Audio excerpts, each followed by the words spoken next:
Large part of the folklore of Ireland certainly focuses on the fairy folk, or the wee folk. And I suppose in every part of Ireland there are stories relating to the fairies. And the fairies in general, I suppose, are very different from the fairies maybe that we get in cinema, Tinkerbell and stuff with nice little wings flying around. The fairies in Ireland can be quite nasty and very unpleasant characters to encounter. And I would say in most stories, their stories about the fairies are about them being horrible to people and playing tricks on people. And there are stories where they are helpful to people, but in general they're more about where the fairies have caused trouble for people. And the reasons they cause trouble generally is that if you interfere with them. If you leave them alone, that's fine. But if you mess with them, they'll mess with you. It's that kind of philosophy. The story locally that I heard was that there was a guy out and he was coming back from a dance one night. He used to play the melodeon, or like an accordion. So he was going all over the place to dances, and he was coming home this night anyway, and the moon was up and whistling to himself and walking along.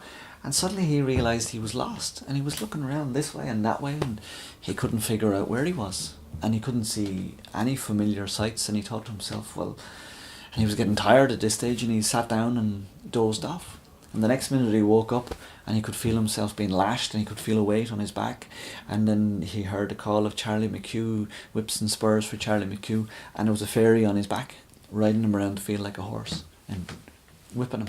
And then when that fellow was finished, another one jumped up on his back, and then another one, then another one, till they had their fun that night. And then they let him be. And he fell asleep, of course, with a sore behind. And when he woke, his house was only a field away, but he had been wandered by the fairies, and they had a bit of crack with him, and then they let him off. And he had scars to show for it. There's one I love to tell about a guy. Now it's not local to here, from Fermanagh. He was a chieftain, Don Bin Maguire, and he loved horses, and he loved to boast, and he loved lots of things.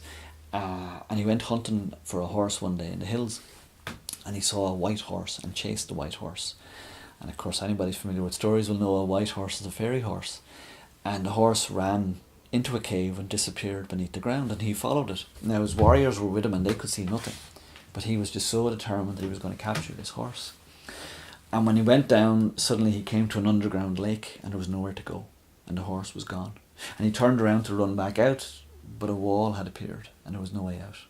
And then he heard the plip-plop of oars on the water, and a boat arrived, and it was the fairy folk.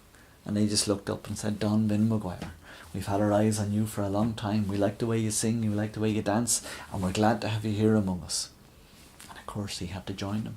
He jumped in the boat and went across to their town. And he sat there and he had a great time singing and dancing and drinking.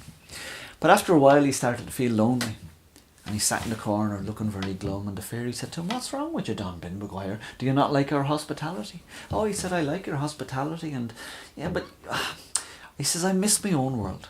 I miss being out in the wind with the wind in my hair and the rain on my face. And I said, sure, look, aren't you happy here? And he says, no, I'd really love to go home and see my family and all my friends. And they laughed and said, go home and see your family. Sure, your family don't exist anymore. He said, what are you talking about? Well, you've been here for 200 years. What? He said, but that's not possible. It might feel like only weeks, but you've been here for 200 years. He said, our time was very different from the time in your world. Well, he became even more glum then.